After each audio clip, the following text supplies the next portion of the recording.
মুকুন্দ বাবু, এবার আপনার মাস্তানির দিন শেষ। এই বাড়িতে ঢোকার সময় দেখলাম একটা পাগল রাস্তায় দাঁড়িয়ে চিৎকার করছে, সরে যাও সবাই, মিছিল আসছে, মিছিল। তোমাদের মিছিলকে আমি মাটির সঙ্গে মিশিয়ে দেব। পারবেন না, কিছুতেই পারবেন না। কেন পারবো না? কারণ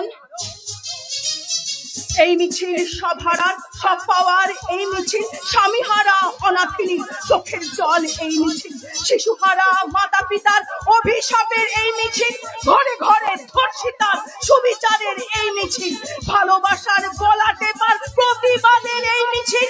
এই মিছিল সব হারার, সব পাওয়ার এই মিছিল, এই মিছিল সব হারার, সব পাওয়ার এই মিছিল, এই মিছিল সব হারার, সব পাওয়ার এই মিছিল। ওই শয়তানি, বেরিয়ে যাও, বেরিয়ে যাও, আমার বাড়ি বেরিয়ে যাও। যাচ্ছি স্যার। যতই হম্বি তম্বি করুন, আমাকে জেলে দিন কিংবা ফাঁসিতে লটকান, একটা কথা কিছুতেই ভুলে যাবেন না। কি কথা?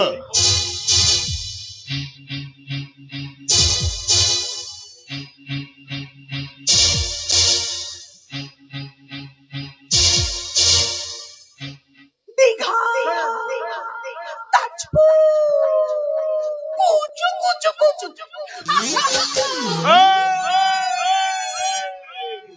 এই শয়তানিকে আমি সত্যি সত্যি একদিন দীঘায় তুলে নিয়ে যাব, তারপরে শরীরটাকে চিবিয়ে খেয়ে ওইখানেই আমি ওকে মাটিতে পুঁতে দেব। তবে আমার নাম মুকুন্দ দাস। বাপের নাম, বাপের নাম, এই বাপের নাম কি রে? গদাই, গদাই চন্দ্র দাস। দেখলি, দেখলি গোবলা, দেখলি শালা আমার বাপের নামটা ভুলিয়ে দিয়ে চলে গেল। এখন আমি কি করব?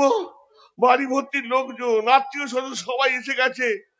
এখন আমি ওদেরকে কি বলবো? কি করে কি ওদের সামনে দাঁড়াবো?